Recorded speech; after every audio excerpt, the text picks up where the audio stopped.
Good morning, everyone. Another video. It's the 30th of April. It's 9:30 in the morning here in Singapore. And I want to release this video as soon as possible before going to running my day errand. Woke up early, did my research, my analysis, went to the gym, had 1 hour of jiu-jitsu, and now here to provide you some topic, a summary of the discussion that people were having in Italy and what the news reported. I have 3 topics to discuss. The first one is Milik. As you might have heard, if you don't, I'll give you, Milik has extended his contract with Juventus, and they're supposed to expire next year and be extended by another year. But on top of that, he spread his salary across 2 years instead of 1. So his annual salary is around 3 million euros per year, and now he will spread across 2 years. So it will be 1.6, 1.7 per year. Why this has happened?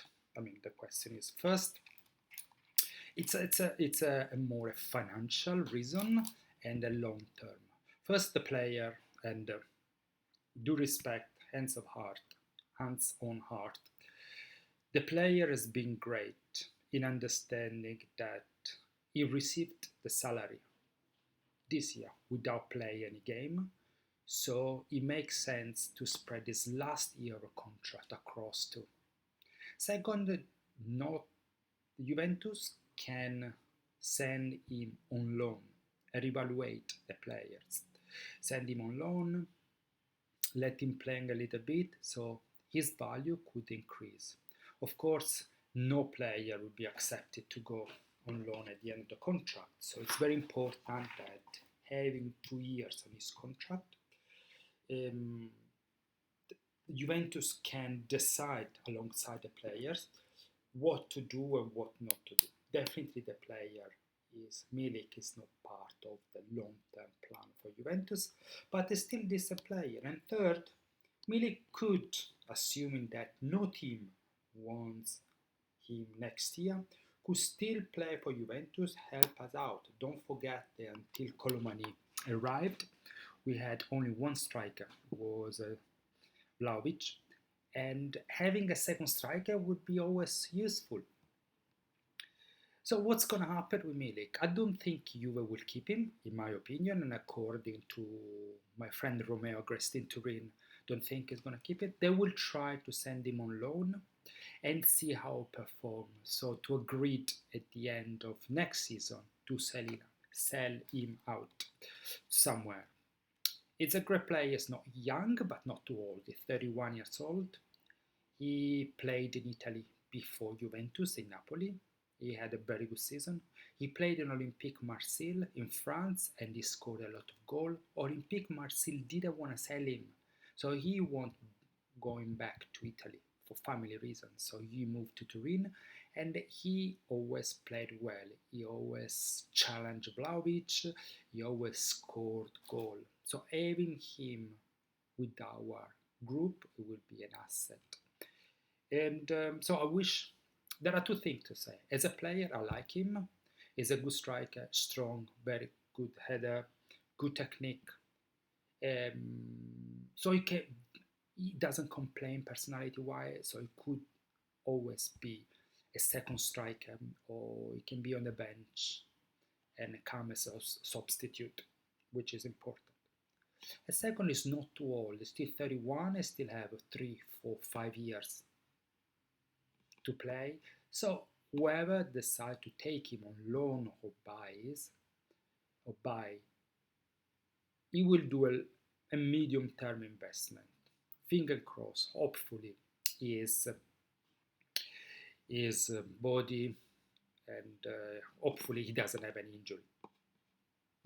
The second topic is Yildiz. It has been announced that he has been banned for 2 games, and he will skip Bologna and Lazio. The Italian sportive justice in Italy applied Article 39 instead of 38 instead of 39, which makes a huge difference. So Article 39 says there is a voluntary of fact of misconduct. Definitely there was not voluntary. It was between the action and the game. So they gave him um, two match ban because he had a straight red card. Will Juve appeal? We don't know yet. Seems like, from my source in Turin, they say he won't appeal, but definitely he will miss the two big matches against Bologna and Lazio, which will decide what our fate for Champions League. Tudor said something very important, which I want to bring again here. He said Ildiz is not an aggressive player. Ildiz has a really gentle, pure soul. So what happened was within the movement, he was pressured by the defender, he was trying to move and accidentally hit the defender with his elbow. Personally, I agree with Tudor. I don't know Ildiz personally. I never seen him playing or interact with us live, but I've saw a lot of interviews, a lot of games, training session, etc. He's a really nice person. He's a really nice guy, gentle soul, very nice. He reminds me of Chiesa as personality, really apologetic. So I don't think it was something that was done with intention. I think it did happen, physics, movement, etc. But it is what it is. We need to go through too much bans and skip the two important games. Last topic is I want to go back to Douglas Lewis and his comment, and I want to touch base two main concepts which I will cover in deeply this evening when I release my next video. Why Douglas Lewis express his point of view via social? If you remember, a few weeks before, Francisco Conceição was again made a post on Instagram, very cryptic post, says it doesn't play, one day people will know. So the question I'm asking, and I leave it with you, is how come players are so free to express their point of view using social media? Why Juventus doesn't control the narrative? I mean, when it was Lippi, Moggi, there was no one was able to say anything outside the guideline. If you remember, when Juventus lost against Catania in '96, Gianluca Vialli went to the microphone and to the journalist. Instead of talking about the game, he talked about his fight he had with Federcalcio. That was planned with Lippi and with Moggi. There was a plan behind it just to move the attention from the game and the big loss towards a different topic.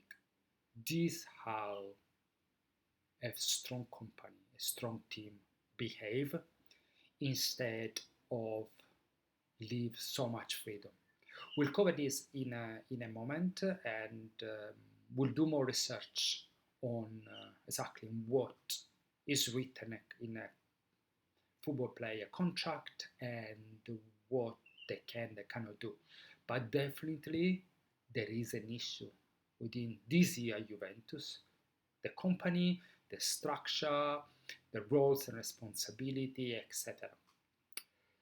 Thank you so much for joining me, and I hope this video, this quick update was interesting. I will see you later today. Please do not forget to subscribe to the channel, and I hope I see you later. Have a good day. Ciao, ciao, ciao, ciao, ciao.